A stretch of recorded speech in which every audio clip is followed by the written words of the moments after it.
जब कोई हमारे साथ बुरा व्यवहार करे तब हमें क्या करना चाहिए?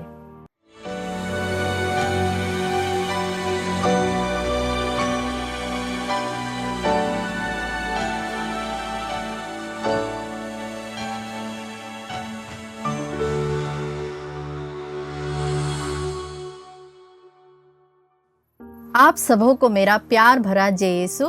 Praise the Lord. उम्मीद करती हूँ कि हम परमेश्वर में एक साथ आगे बढ़ रहे हैं। आज का विषय जो मैंने लिया है वो है, जब कोई हमारे साथ बुरा व्यवहार करे तब हमें क्या करना चाहिए। मैं आपको बताना चाहती हूँ कि जब ऐसे हालात आ जाए तो आपको यह चीज़ बड़ी मददगार साबित हो सकती है।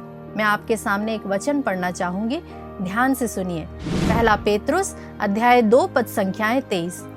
जब उन्हें गाली दी गई तो उन्होंने उत्तर में गाली नहीं दी, और जब उन्हें सताया गया तो उन्होंने धमकी नहीं दी। उन्होंने अपने को उस पर छोड़ दिया जो न्याय पूर्वक विचार करता है। कई बार हम ऑफिस में, घर के अंदर या अपने सर्कल के अंदर भी ऐसे लोगों से मिलते हैं जिनका व्यवहार हमारे साथ अच्छा नहीं होता। कई बार लोगों को जब ग्रीट करते हैं या उनका अभिवादन करते हैं तो वे उसका जवाब नहीं देते। हमें बुरा लगता है जब लोग हमसे यह नहीं पूछते कि हम कैसे हैं। शायद कभी कभी हमारे घर के अंदर हमें ताने सुनने पड़ते, ऑफिस के अंदर हमें क्रिटिसिज्म फेस करना पड़ता, आलोचनाओं को सुनना पड़ता है, जैसे कि हमारे काम में से गलतियां या मीन मेक निकालना, हमारी गलत रिपोर्ट सीनियर्स को देना। लगभग सभी कार्य क्षेत्रों में पॉलिटिक्स का सामना करना पड़ता है। आपकी जिंदगी में जरूर ऐसा कोई व्यक्ति होगा जिसके बुरे व्यवहार से आपको बहुत ज्यादा ठेस पहुंचती होगी, और यह सिर्फ आपके साथ ही नहीं होता। हमारी बाइबल के अंदर भी हर सच्चे खुदा के साथ चलने वाले हर व्यक्ति ने यह सब फेस किया है। चाहे वह यीशु हो, चाहे वह पेतरुस हो, चाहे वह पौलुस हो, चाहे वह मूसा हो, या चाहे वह डैनियल हो। डैनियल के खिलाफ तो उन लोगों ने एक नया लॉ पास कर दिया था कि इसे खत्म कर दो। लेकिन मैं आपको यह कहकर प्रोत्साहित करना चाहती हूँ, पानी ने पेतरुस को खड़े रहने नहीं दिया, लेकिन पानी उसे डुबा भी नहीं पाया।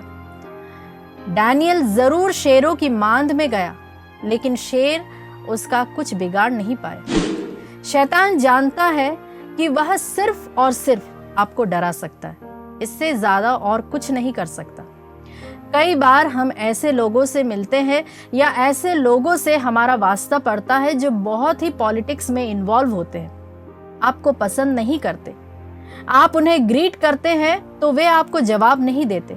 कभी कभी तो वे आपकी बुराइयां किसी और परिवार वालों के साथ भी करते हैं। या जब आप ऑफिस में रहते हो तो आपको बहुत पॉलिटिक्स फेस करना पड़ता है। कुछ लोग तो बिल्कुल भी काम नहीं करते, पर बॉस उनको बहुत अप्रिशिएट करते हैं, और वही आप सुबह से लेकर रात तक काम करते हैं, फिर भी आपको नजरअंदाज किया जाता है। या कई बार हम देखते हैं कि प्रभु जब हमें उठाता है तो हमें बहुत सारे लोग हमारे लिए गलत बोलते हैं, हमारी तरक्की से खुश नहीं होते, हमसे जलते हैं। मैं आपको कहना चाहती हूँ कि यह सब होना कोई बड़ी बात नहीं है। हमारा संतुलन तब बिगड़ता है जब हम इन चीजों पर बहुत ज्यादा ध्यान देने लगते हैं। मैं आपको कहना चाहती हूँ कि इस दुनिया में ऐसा कोई नहीं है जो आलोचना, बुराई, निंदा, बैकबाइटिंग का शिकार नहीं बना हो। हमारे प्रभु के लिए देखिए, वचन में क्या लिखा है। वह गाली सुन के गाली नहीं देता था। बाइबल में एक स्त्री थी, उसका नाम था हन्ना। अगर आप वचन को ध्यान से पढ़े तो हमें पता चलेगा कि उसके साथ बहुत बुरा हुआ। पहली बात तो ये कि उसके पास कोई संतान नहीं थी, ये अलग ही दुख है। लेकिन उसी के घर में एक औरत जो लगातार उसकी आलोचना करती थी, उसे मेंटली डिस्टर्ब करती थी, उसको ताना मारती थी, बहुत सारी बातें कहती थी। लेकिन आप कभी नहीं पढ़ेंगे कि हन्ना ने उससे लड़ाई की या उसने कभी उसे पलटकर जवाब दिया। हन्ना शांत रहती थी और ईश्वर के पास जाकर शिकायत करती थी। प्यारे मित्रों, आप एक और उदाहरण देखिए। जब मरियम यीशु के चरणों पर बैठी हुई थी और मार्था अकेले काम कर रही थी, तब थक कर वह घबरा गई और वो यीशु के पास जाकर कहती कि प्रभु, आप देख नहीं रहे हो, मेरी बहन ने मुझे अकेला काम करने के लिए छोड़ दिया। विश्वासियों, मार्था में एक खूबसूरत बात थी। वह पेतरुस, आंद्रियस, याकूब, योहन, फिलिप, बर्थलोमी, मत्ती, थॉमस, याकूब जो कि यीशु के शिष्य थे, उनमें से किसी के पास भी नहीं गई, पर वो सीधे यीशु के पास गई और उसने सही व्यक्ति को कंप्लेन की।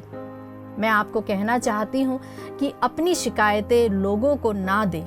जब आप प्रभु से बोलेंगे तो वो प्रार्थना के रूप में स्वीकार की जाएगी। प्रभु का वचन कहता है, हन्ना को बहुत कुछ बोला जाता था, लेकिन हन्ना अपने ईश्वर के सामने जाकर रोती थी। मैं आप में से हर एक को ये बात कहना चाहती हूँ कि कोई भी व्यक्ति बिना एग्जाम्स के आगे की क्लास में नहीं जाता। जब भी आपके सामने एग्जाम पेपर आए तो आप समझ जाइए कि आपका प्रमोशन सामने है। इससे पहले कि परमेश्वर आपको आगे ले जाए, परमेश्वर कई बार यह होने देता है कि आपके साथ बुरा व्यवहार हो, ताकि हमारा प्राइड खत्म हो। सुनने से घमंड टूटता है। कोई भी विपत्ति अय्यूब को नहीं तोड़ पाई, पर जब उसके तीनों दोस्तों ने उससे बातें करना चालू किया तब वह बिखर गया। सुनना आसान नहीं होता। कई बार हमारे लिए सुनना बहुत ही कठिन होता है।